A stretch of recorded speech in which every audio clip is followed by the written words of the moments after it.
Is it easier for a man or a woman to acquire sex? It is much easier for a woman to acquire sex. Why Absolutely. That's doubtless. is that? Because we choose. We choose whether or not we have the option of whether or not we're gonna let a man have sex or not. I don't think that that's necessarily true. Don't women typically consent to sex? Consent goes both ways. Right. Again, it's not about whether consent goes both ways or not. Of course it goes both ways. But that's not what the question is about. The question is about who has it easier.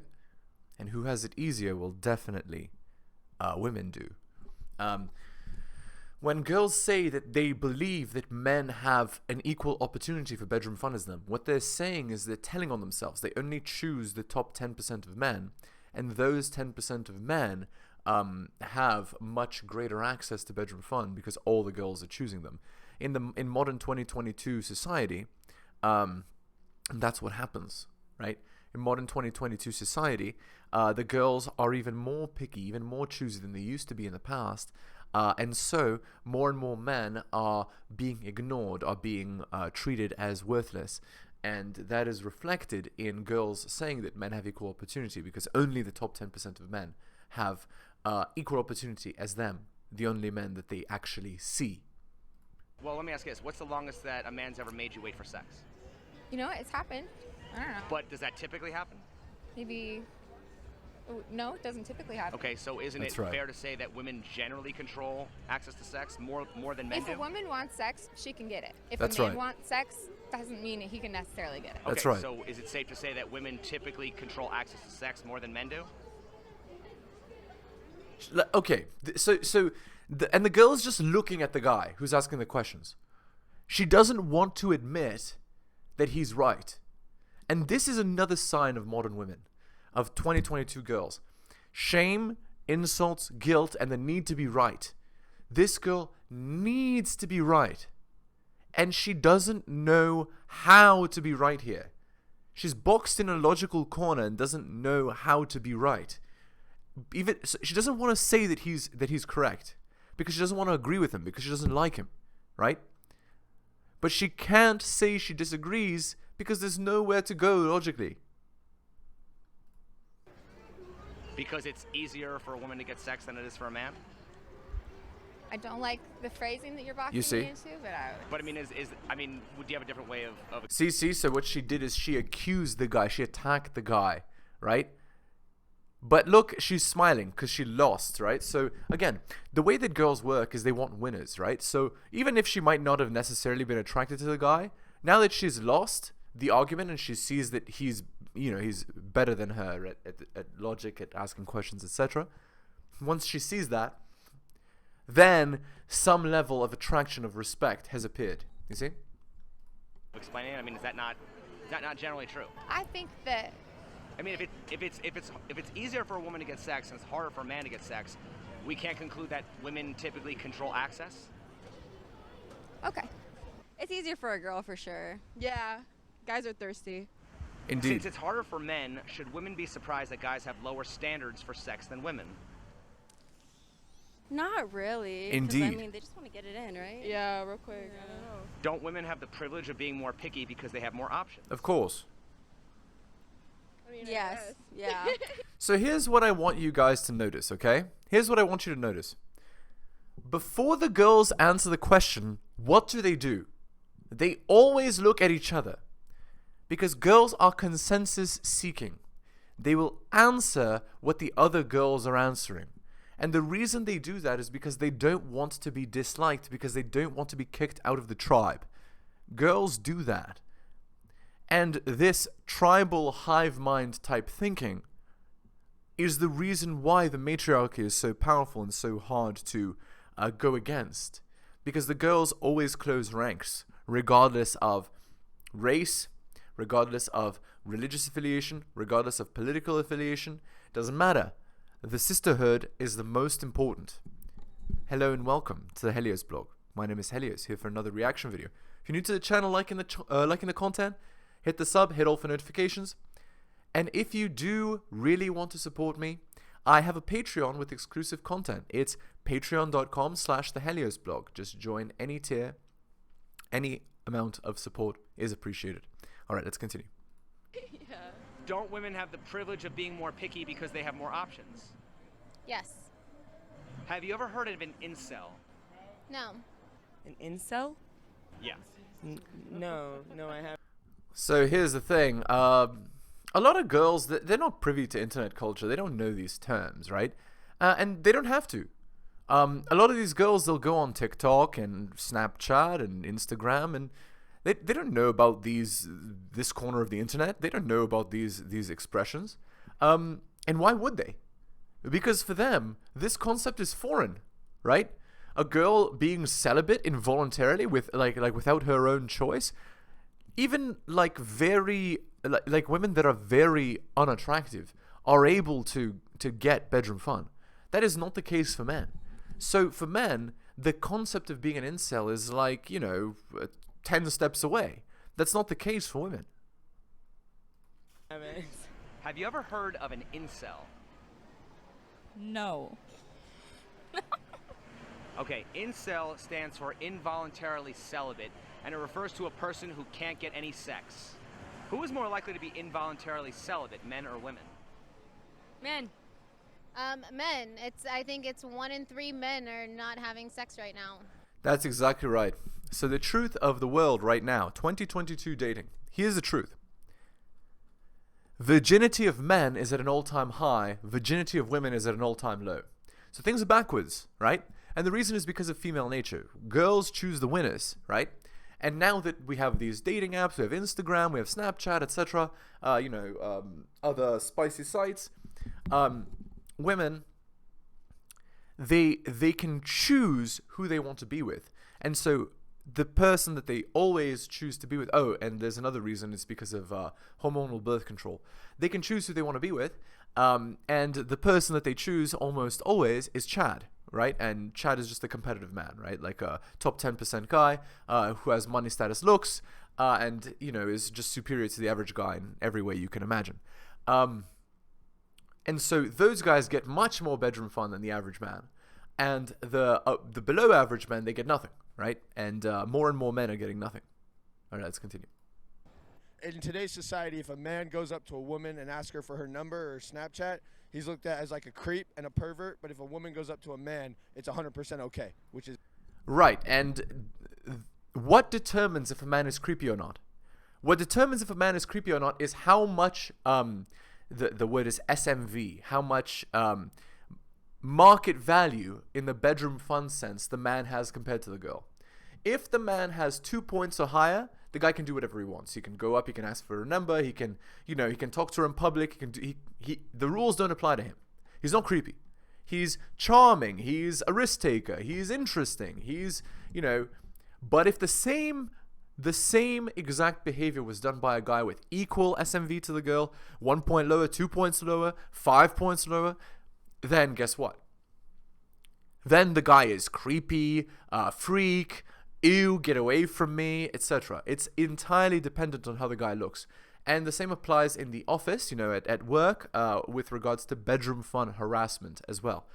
If the guy is good looking, he can say basically whatever he wants. He can do basically whatever he wants. He'll never get in trouble. But if the guy, he is unattractive, he cannot get away with the same thing. Is not okay to me. Why are men shamed for not being able to get sex, but also shamed for trying to get sex? That's a good question. I think it's the way they go about trying to get sex, because women want relationships. Well, I can't say all women, but a good amount of women want relationships. And when Okay, so here's why she's saying that she can't say that all women want relationships. Here's the reason.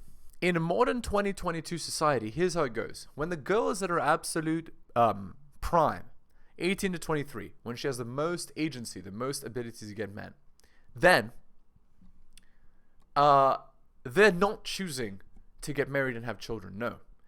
They're choosing to sow their wild oats, to have fun, to sleep with as many chads as possible, to party, to drink, to whatever. Later on, when they get older, then they want relationships. They want to be saved from their bad decisions. They go into marriage as safety net, right? And insurance policy. And so that's why she's saying what she's saying. All right, let's go on to the article. Her mother taught her what?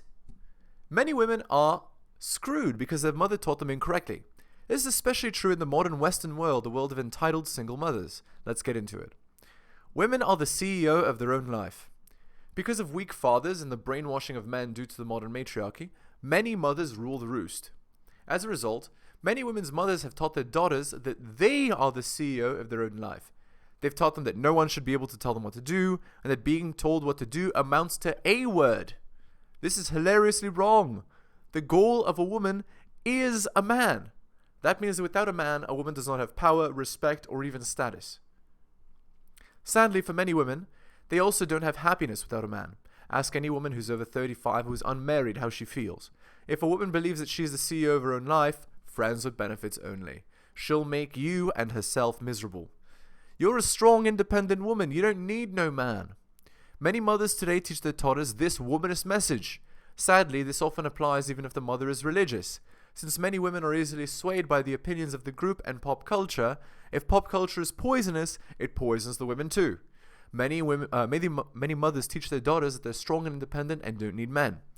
They fail to mention that every positive thing in society that allows women to feel safe and comfortable, and that allows women to insult men instead of fighting for survival, was created by men. Women need men. If a mother teaches a daughter that she's strong and independent, the daughter will grow up believing she doesn't need the very thing that will bring her peace and stability. By teaching her daughter this cancerous message, she's ruining her daughter's life. Beware of women who believe this. What makes a woman attractive is what makes a man attractive. Many mothers teach their daughters the following: get a career, be strong and independent, make your own money, be a boss. These are sadly not the things that make a woman attractive. These are things that make men attractive. Men and women are not attracted to the same things. When a woman believes that she can become the man she's attracted to in order to find such a man, she's shooting herself in the foot. The very process of becoming that man pushes those men away. Women need to beware of this message from their mothers. Men ain't crap. Many single mothers teach their daughters this. They're projecting their hate for the man who left them onto all men.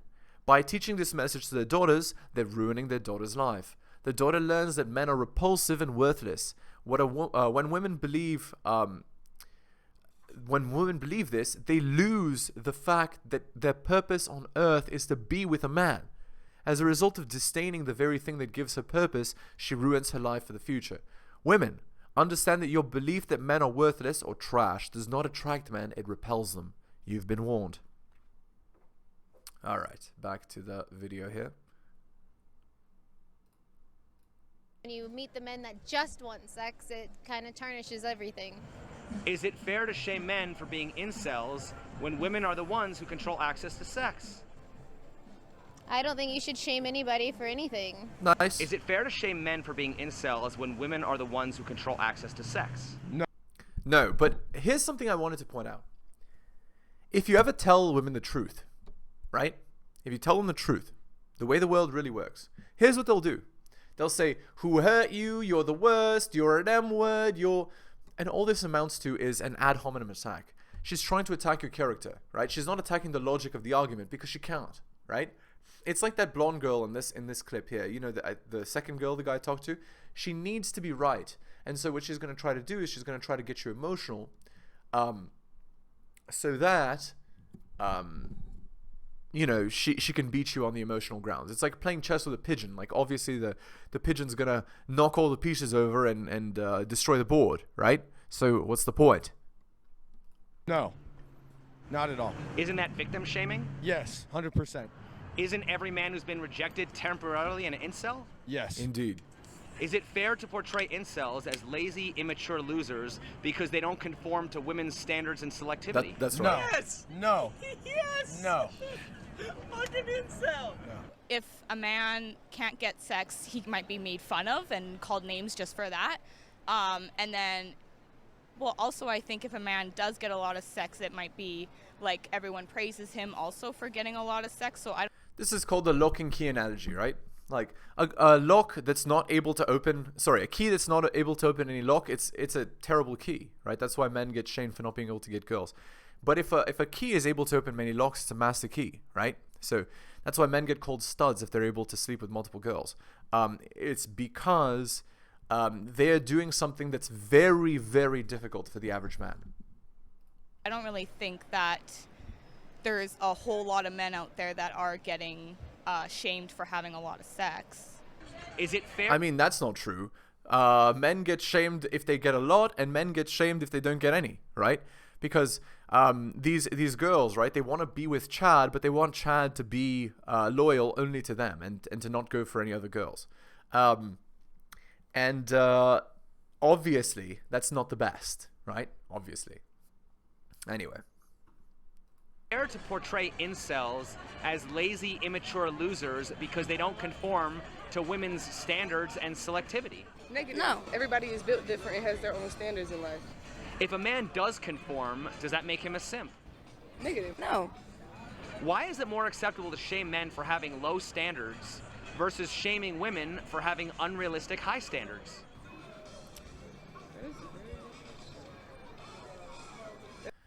So see, they can't answer. It's like, you go queen, you're strong and independent, you can have whatever standards you want, you can get whatever you want. But if a man says she can't be fat, she can't be annoying, etc., then the girls are like, how dare you, you know, like. And the reason why this double standard exists is because we live in a gynocracy. We live in a gynocentric social order, and a social order that favors women in all things. And so girls have maximum freedom with minimum responsibility. And so guys are not allowed to have standards, but girls are. That's the idea, right? Unless it's Chad. Then Chad can have standards because the girls want Chad, so let him do what he wants. And that's the idea there. So this is why I recommend that it's time better spent becoming Chad, right? Becoming a superior man than chasing women. That is right. I'm speechless on that one. Oh yeah, you kind of got me flabbergasted on that one. Right, you're fluttered. Don't know what to say. Damn. Survival of the fittest. Whoever seems like they're about to get it in, gets it in, and they continue their genes and whatnot. But besides that, like, I don't know. So would you say, based on that women ultimately control the evolution of society? They do. Yes. Based on the men that they choose? Yes, it's because Absolutely. it's like the mating rituals. Like they say yes or no. Most. So here's the thing. Because of birth control, right, and the control of I can't say it, but the A word, you know what I'm talking about. Women can choose what babies get born. Because they can choose what babies get born, women have determined the evolution of the human race. And here's what women have determined is what's needed, okay? So you know, based on their choices for natural selection, okay? They've determined that men are in two castes, okay? There's the alpha caste and the beta caste. So the alpha caste is the breeding stock. These are the men that are like the studs. They're used for reproduction. And then there's the beta stock, which are the plow horses, right? These men are used for attention, validation, money, taxi rides, etc. So women want both of these populations to exist and both of these populations to do their job. So they want the alphas to sleep with them and give them children, and they want the betas to provide for them, right? This is what women have chosen. And this is why on dating apps and Snapchat and etc., Instagram, the girls are choosing a very specific set of men and then using the other set. That's why. They've chosen through natural selection these two types of men. And very often, they choose them during different phases of their life, right? So when they're young and, very fertile, they choose the breeding stock man. Later on, when they need to be saved from their bad decisions, they're alpha widowed by the breeding stock man, then they choose the useful idiot, right? And then they tell the useful idiot that he won because he gets to spend the rest of his life with her. Well, no, you didn't win because she gave herself away for free to those other men, but for you, she has all these requirements. Breeds, So then how are we living in a patriarchy where men have all the power? Why not? Just because that's how society was set up when women were supposed to stay home and take care of the kids and the guys went out and did all that shit and we're supposed to rely on them. What is the longest you've gone without having sex? A year? The lie detector test determined that was a lie. So girls usually don't go that long without having bedroom fun. Almost always the girl is doing something physical with the guy. I mean, even if she didn't have like bedroom fun specifically, she did something with a man, kissed, you know, went on dates, etc. Maybe she didn't find a guy that she wants to have bedroom fun with. Doesn't mean she wasn't doing stuff with men. Whereas for men, there are phases of men's lives, if they don't work at it, where they can literally not have any girl options at all. Zero. And it can go on for multiple years. Especially if the guy is like, you know, let's say his SMV is 5. So he's average. Average men don't get anything. They're literally invisible. They don't get bedroom. They could go 10 years without having bedroom fun.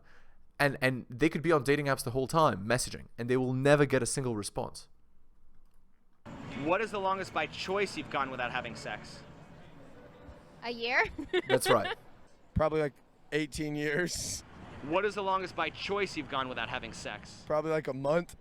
Who's more likely to lie about how long they've gone without sex, men or women? Women. Absolutely. And here's why. Women know that Chad won't choose them if he knows how many men she's been with. So she lies about how many men she's been with. Like, obviously. That's how that goes. Don't men lie about getting more and women lie about getting less? No. Yes. In general, men inflate their numbers and women deflate their numbers. And here's a good rule of thumb. Whatever, let's say you ask a girl her N count, you can multiply that number by 3. And that's how many men she's been with. Usually. It's not always true. But even better would be this. You watch her behavior, right? You pay attention to her behavior. Her behavior determines how many, the heuristic for her N count, okay? So the first time you have bedroom fun with her, if she's really good at bedroom fun, probably she has a high N count, right?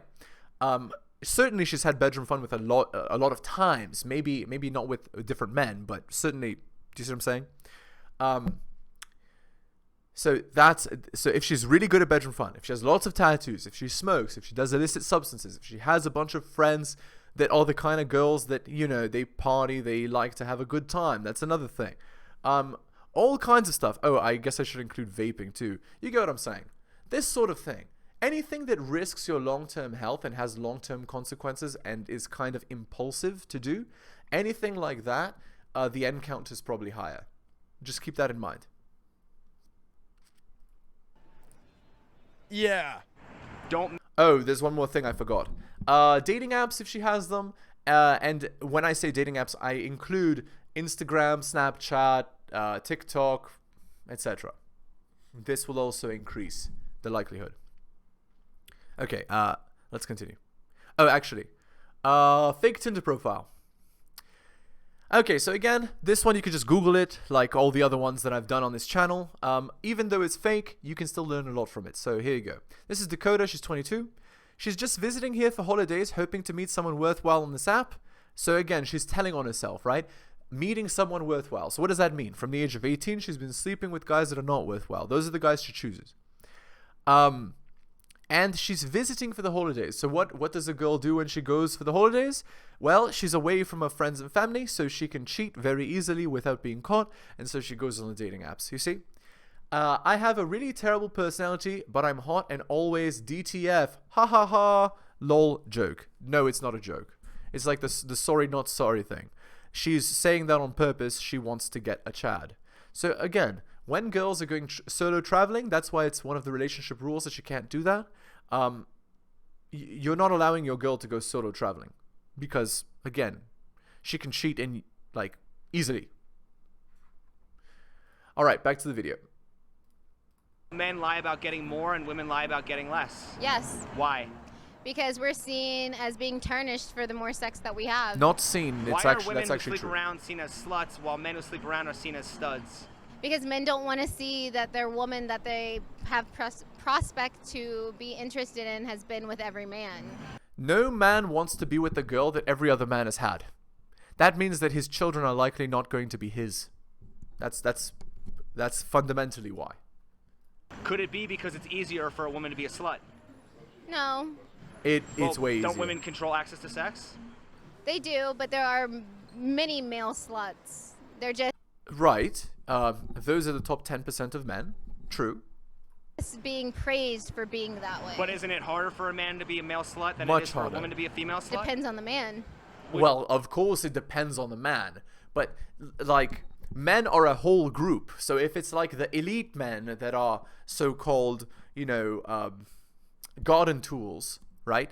Then, like, they earn that. Whereas girls don't have to earn it, right? They just have to not eat McDonald's and wash their hair. Like, Wouldn't you say that the high-value men with lots of options are rare? Yeah. So then, wouldn't you say that it's more likely for your average woman to be a female slut than your average man? Yes. that's right. Women sleep with who they want, men sleep with who they can. Facts. That's exactly right. All right, let's go on to the article. The article: 4 rules for talking to tattooed people without disrespecting our boundaries.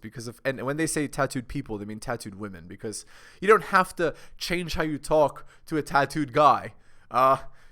It's about talking to tattooed girls, which again, like, they know that they're hurting themselves by doing this, right? But they do it anyway because they want to become the guy that they're attracted to, right? I'm tattooed, and by I'm tattooed, I don't mean 1, 2, 5, or 7. I mean that I'm tattooed in the finally, I mean tattooed, like she has lots of tattoos, okay. And I say that to say I've noticed a shift since my body was a blank canvas. Guys, notice the wording here. Guys want a blank canvas. You see what I'm saying? I don't want to think about the guy with a tattoo needle, like, basically carving his artwork into you. Do you see what I'm saying? Men are territorial. I don't want to go with tattoos like that. The fact of the matter is, whether you have a handful or you're running out of skin space, it doesn't matter how many tattoos you have. The point is that the prevalence of tattoos is growing, and attitudes are changing swiftly from mostly negative to mostly neutral, if not positive. And chances are, if you're not tattooed, you at least know someone who is, and they probably aren't a sailor or a convict. And you probably don't think that tattoos somehow lower a person's social status or are indicative of waning self-worth. You would think that with the growing fondness and appreciation for tattoos, especially in younger generations, they would stop shocking people and that people would be less in awe. When people stop you on the street or on the grocery store while filing onto an airplane to graze your tattoos with their fingertips and start asking all sorts of personal questions, what's the story behind it? How much did it cost? You start to second guess the commonplace of tattoos, and you start to wonder, since when does ink on my skin turn my body into public property? So, general public, here are 4 things when you're interacting with tattooed people, and especially tattooed women. To strike a balance but not to offend, to ask appropriate questions, not to overwhelm, to start a conversation that's genuine. Again, guys, these girls get tattoos for attention, then they complain about the attention they get. Number 1, don't touch me. Those of us who have a sense of social awareness and bodily autonomy understand that when a stranger on the subway, without even asking, puts a hand on a pregnant person's growing belly, that's rude. We understand that it isn't appropriate to touch a black woman's hair. But those people, the ones who have yet to be educated, are the same ones that have a tendency to touch tattoos. My body being different is not an invitation to stroke it. Okay, sure. Don't ask about my personal finances. Oh my god, how much did this cost? Don't hit on me. Again, like, as I said, these girls, they do the tattoos for attention, then they complain about the attention, because of course most men that hit on her are not attractive, they're not chads, so she's getting attention from unwanted sources. Okay, rule number 4, I'm not a tattoo artist. I'm the consumer of art, not the artist. I can't answer technical questions about tattooing. I can't tell you the steps that you need to take to become a tattoo artist. I can't tell you how much money tattoo artists make. I know what I hear while I'm in the shop. I know what I've read on the internet, but just like you, I can't answer those questions. Okay. So anyway, guys, we're going to end the video there. Again, if you're liking the channel, new here, leave a sub, hit all for notifications. If you'd like to support me, I have a Patreon with exclusive content, patreon.com/theheliosblog. Just sign up for any tier. Any support is appreciated. Thank you for taking the time out of your busy day to watch my content, listen to it. I really do appreciate it. Thank you so much for listening. You guys are awesome, and I will see you next time. Thank you so much for watching my channel. Please remember to do all of the following. Like the video for the algorithm. Comment on the video. I respond to all comments and I'll give you a heart. Subscribe and hit the bell so you can see my content on your feed. Check out all of my content on other platforms. It spreads the reach of the channel. YouTube, bit.ly/Helios YouTube. Rumble, bit.ly/Helios Rumble. My blog is realheliosblog.com. My podcast, bit.ly/Helios Podcast. My Patreon, patreon.com/The Helios Blog. You can also support the show at bit.ly/Helios Donations and buy my books at bit.ly/Helios Books. Thank you so much for all of your support.